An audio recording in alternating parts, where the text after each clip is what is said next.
Hey guys, Ryan O'Connor from Husky Moving, Arlington, Massachusetts, serving the entire greater Boston area. I'm driving home. I'm through a tunnel right now, so it's a little bit dark. I figured I was going to do a video on disposal. There are tons of videos online. We do our charging a little bit different than the vast majority of companies that handle disposal around here, and we have a certain reason why that I'm going to try to explain as the video goes on. Usually the way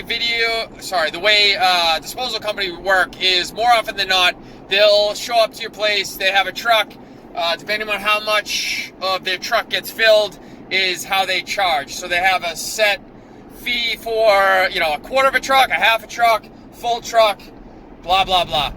I think there's some problems inherent with that pricing model that I don't think are right or wrong per se. We just do it a little bit differently, and I'm going to explain how we do it and why we do it this way.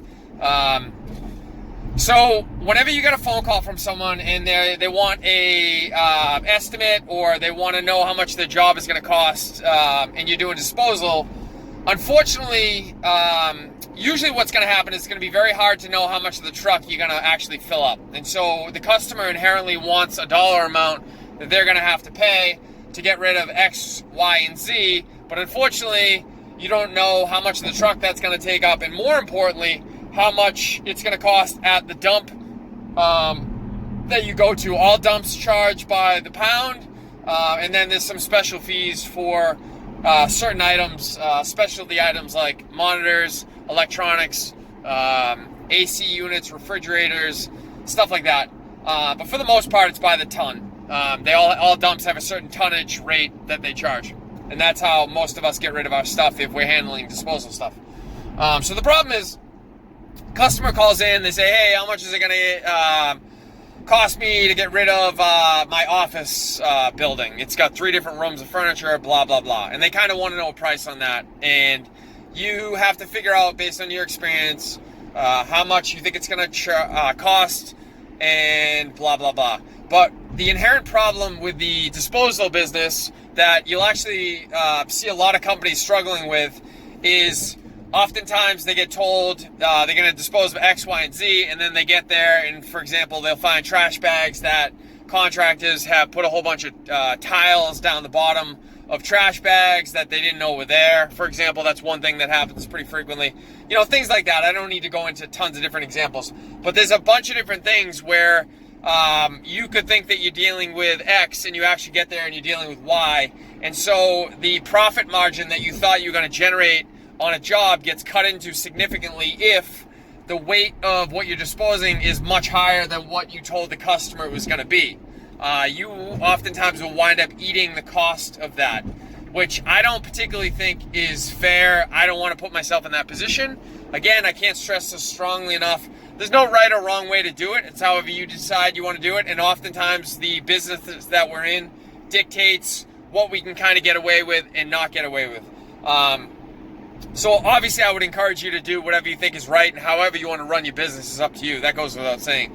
The reason we do it the way that we do it is because I don't want to deal with that. I don't think I should have to deal with that. I have what I would consider to be a really good reputation. You can vet my reputation online. You can go to a bunch of different review sites, see the way that we conduct ourselves as a business, and basically vet us as a company. You know that you're dealing hopefully with a reputable person and reputable people who work here. Unfortunately, I can't do that with customers. When customers call in, there's no way for me to vet them. I don't know what kind of person they are. I don't know if they're going to tell me the truth. I don't know if they have the ability to tell me everything that needs to be done, or if they're just going to kind of breeze through it and give me a kind of an overview of what's going to be done.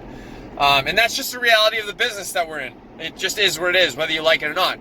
And so, because they can vet me and I can't vet them, I tend to think of things as like, all right, well, I got to protect myself. And the way that I'm going to protect myself, and this is the larger point of where I'm going with all this, the way I'm going to protect myself is I'm not going to put myself at risk. If you want us to come and do something for you, we'll certainly do that. And the way that we charge is we'll charge our normal hourly rate that we would charge for moving anything. And then we will charge time to get to and from the dump.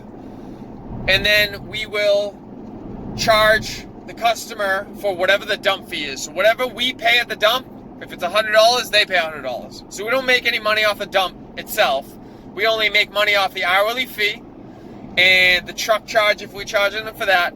And then the, what did I forget? Anything? No, I guess that's it. Hourly fee and the truck charge, and then they're paying for the dump fee. And that way, there's very little risk to me. They're paying for literally everything they're asking me to do. If they want me to drive 5 minutes away to get to them, they're paying for that. If they want me to drive 25 minutes away, they're paying for that. If they want to dispose of $100 worth of stuff, they're paying for it. If they want to dispose of $1,000 worth of stuff, they're paying for it. And all of my time is already accounted for. So literally from the time I leave my front door until the time I return to my front door, everything is paid for, and I don't have the ability to lose money on absolutely anything at all. I don't want to put myself at risk to be able to lose money. Or, for example, if I say I'm going to do something for, let's just say for a $300 profit, I don't want to take a chance that something's going to eat into that profit based on what I am told by the customer, with a chance that what I am told could be inaccurate. And I understand that you could potentially lose business doing it this way because most people don't charge this way. I get it. I think the larger issue that I'm trying to, I guess, I'm a relatively young business. I've only been in business for, let's say 2 years now. And so one of the things I'm trying to learn how to do is A, to not put myself at risk, to B, whenever I have to put myself at risk, to mitigate that risk, and also to understand that if I am providing a really good service and I'm an honorable person and I'm doing all the things that people are asking me to do, then I don't need to run my business in any way other than the way I want to run it. And I know that sounds like complete common sense, but if you're trying to do disposal and every company around here is doing disposal in a manner where they're charging by the truck, it could be theoretically hard to not do what everyone else is doing. You have to make a decision that you're willing to go a different route and take on the consequences of that route, if that means that you're losing certain jobs, and that's okay. And I know that I am losing, for sure, definitely probably going to lose some disposal jobs running it that way, because people might not feel comfortable doing it that way, and that's okay. But what I'm gaining from that is I'm not taking on any risk. Like if you go online on YouTube, you'll see all these videos on how to charge properly so you don't get screwed while estimating jobs. And so in my way, charging it this way, we don't have the ability to get screwed on jobs. We've taken away all of that risk. And so I'm willing to lose jobs if people aren't comfortable booking that way. Because in my mind, and this is just the way I view it, it doesn't make it right or wrong. In my mind, I don't have to do it that way. I can show people that, hey, I'm an honorable businessman. Like, I'm going to do exactly what I told you I'm going to do. And you should be willing to do whatever you say you're going to do. So if you want me to dispose of $1,000 worth of stuff, you'll pay for $1,000 worth of stuff plus my time to do it. And I'll do it as efficiently as humanly possible. And that's the contract we're going to have with each other. And you should feel comfortable doing it that way. And if you don't, that's okay. You can go to another business and, no harm, no foul. I don't hold any kind of grudges or anything like that.